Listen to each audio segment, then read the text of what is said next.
హైదరాబాద్ పంజాగుట్టలో ప్రముఖ పారిశ్రామికవేత్త వెల్జాన్ గ్రూప్ సంస్థల అధినేత వీసీ జనార్దన్ హత్య కలకలం రేపింది. తాతను సొంత మనవడే ఆస్తి కోసం హత్య చేయడం సంచలనం సృష్టించింది. కొంతకాలంగా కీర్తి తేజ డ్రగ్స్ కు అలవాటు పడినట్లుగా చెబుతున్నారు పోలీసులు. అమెరికాలో డ్రగ్స్ కు అలవాటు పడుతూ ఉండటంతో హైదరాబాద్ తీసుకొచ్చింది అతడి తల్లి సరోజ. డి అడిక్షన్ సెంటర్లో ట్రీట్మెంట్ ఇప్పించింది. ఇటీవల 4 కోట్ల షేర్స్ ను కీర్తి తేజకు బదిలీ చేశారు జనార్దన్ రావు. వీసీ జనార్దన్ ను 73 సార్లు కత్తితో పొడిచి చంపాడు మనవడు కీర్తి తేజ. తాతను చంపుతుంటే అడ్డొచ్చిన తల్లిపైన 12 సార్లు కత్తితో పొడిచాడు కీర్తి తేజ. తల్లి తాత అరుపులు విని ఇంట్లోకి వచ్చారు స్థానికులు. అప్పటికే జనార్దన్ రావు చనిపోగా కీర్తి తేజ తల్లి తీవ్ర గాయాలతో కొట్టుమిట్టాడుతూ ఉండగా ఆసుపత్రికి తరలించారు పోలీసులు. తాతను చంపి తల్లిని గాయాల పాలు చేసి ఏలూరు పారిపోయాడు నిందితుడు. కీర్తి తేజను ఏలూరులో అరెస్ట్ చేశారు పోలీసులు. టీటీడీకి గతంలో 40 కోట్లకు పైగా విరాళాలిచ్చాడు వీసీ జనార్దన్.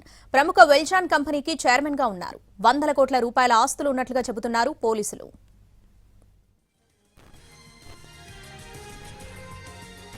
అయితే మిగిలిన మనవలను చూసినట్టుగా తనను చూడటం లేదనే కసితోనే హత్య చేశాడని చెబుతున్నారు పోలీసులు. ఇటీవల కంపెనీలో ఒక మనవడికి డైరెక్టర్ పోస్ట్ ఇచ్చాడు వీసీ జనార్దన్ రావు. తనకు కూడా డైరెక్టర్ పోస్టు కావాలని డిమాండ్ చేశాడు కీర్తి తేజ.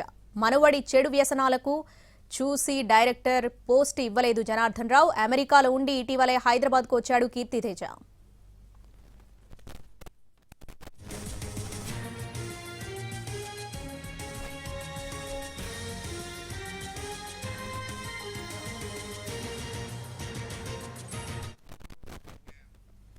ఆస్తి తగాదాలు గౌరవం దక్కడం లేదన్న కోపంతోనే తాతను హత్య చేసినట్లు ప్రాథమికంగా నిర్ధారణకు వచ్చామన్నారు పంజాగుట్ట సీఐ.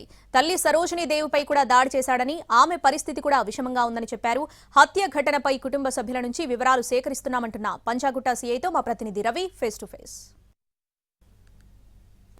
ప్రముఖ పారిశ్రామికవేత్త వెల్జాన్ గ్రూప్ అధినేత జనార్దన్ ను తన సొంత మనుమడే కీర్తి చేద అత్యంత దారుణంగా హత్య చేశాడు. సో ప్రస్తుతం మనతో పాటు పంజాగుట్ట ఇన్స్పెక్టర్ ఉన్నారు.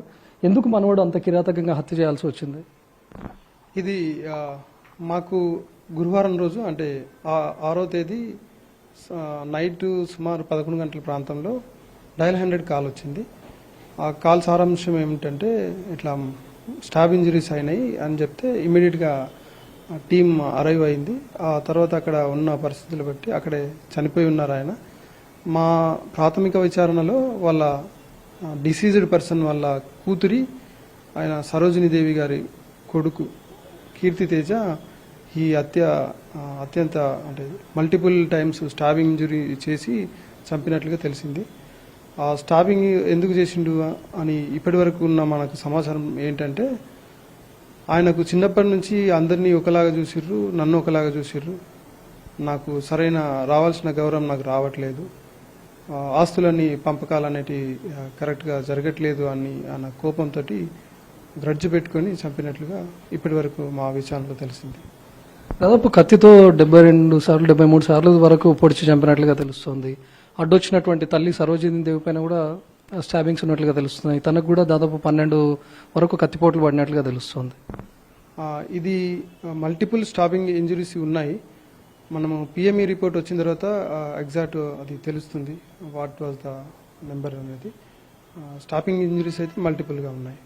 సో ప్రస్తుతం కీర్తి తేజ మీ అదుపులో ఉన్నాడు. అసలు విచారణలో ఏం చెప్తున్నాడు సార్? తనకు డ్రగ్స్ అలవాటు ఉంది, తను యుఎస్ నుంచి వచ్చాడని చెప్తున్నారు. సో యుఎస్లో డ్రగ్స్ తీసుకునే అలవాటు ఉండే హైదరాబాద్కు తీసుకుని వచ్చారు. ఇక్కడ రిహాబిలిటేషన్ సెంటర్లో కూడా జాయిన్ చేశారు అన్నట్లుగా తెలుస్తుంది.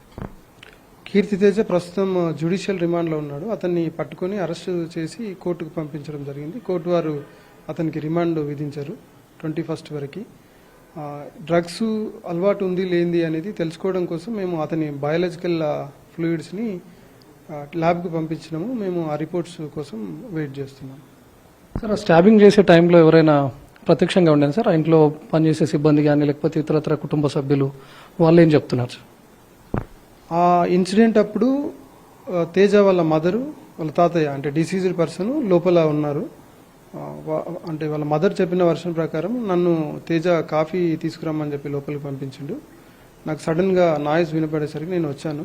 వచ్చి చూస్తుంటే తేజ స్టాప్ చేస్తూ ఉన్నాడు. నేను ఆపడానికి వెళ్తే నన్ను కూడా స్టాపింగ్ చేసిండు అని చెప్పి తల్లి పరిస్థితి ఎలా ఉంది సార్? ఇప్పుడు ఆమె చికిత్స పొందుతున్నది. ప్రస్తుతం కొద్దిగా మెరుగవుతున్నది. ఇంకొక మనవడికి డైరెక్టర్ పోస్ట్ ఇచ్చాడు, తనకు డైరెక్టర్ పోస్ట్ ఇవ్వలేదు అనే కోపం కూడా ఉన్నట్లుగా ఉంది. కేవలం ఆస్తి తగాదాలే ఎందుకు కారణం సార్, ఇంకేదైనా ఇతర కారణాలు ఉన్నాయని అనుకుంటున్నారు సార్? మేము వాళ్ళ కుటుంబ సభ్యులతోటి ఇంకా అందరితోటి మాట్లాడలేదు. అందరితో మాట్లాడిన తర్వాత మరింత సమాచారం మనకు వచ్చే అవకాశం ఉంది. సో పోలీసుల ప్రాథమిక విచారణ ప్రకారం కేవలం ఆస్తి తగాదాల కారణంగానే మనవడు కీర్తి తేజ తాత జనార్దన్ ను హత్య చేసినట్లుగా తెలుస్తోంది. దాదాపు 72 సార్లకు పైగా కత్తితో పొడిచినట్లుగా తెలుస్తోంది. అడ్డొచ్చినటువంటి తల్లిపైన కూడా దాడి చేశాడు. తనకు కూడా స్టాబింగ్స్ అయ్యాయి, మల్టిపుల్ స్టాబింగ్స్. తను ప్రస్తుతం హాస్పిటల్లో చికిత్స పొందుతుంది. పరిస్థితి కూడా విషమంగా ఉన్నట్లుగా తెలుస్తోంది. అయితే ఒక మనవడికి డైరెక్టర్ పోస్ట్ ఇచ్చాడు, తనకి ఇవ్వలేదు, మిగతా మనవడులను ఒక మాదిరిగా తనను ఒక మాదిరిగా చూస్తున్నాడనే కక్ష పెంచుకునే తాతపైన కీర్తి తేజ దాడి చేసినట్లుగా ప్రాథమికంగా అయితే తెలుస్తోంది. అయితే కీర్తి తేజకు డ్రగ్స్ అలవాటు ఉందా లేదా అనేది రిపోర్ట్ వచ్చిన తర్వాతనే తెలుస్తుంది. తన బ్లడ్ శాంపిల్స్ ల్యాబ్కు పంపించామని చెప్తున్నారు. రిపోర్ట్స్ వచ్చిన తర్వాత తనకు డ్రగ్స్ హ్యాబిట్ ఉందా లేదా, తన మానసిక పరిస్థితి కూడా ఏ విధంగా ఉంది అనేది ఇంకా తెలియాల్సి ఉందని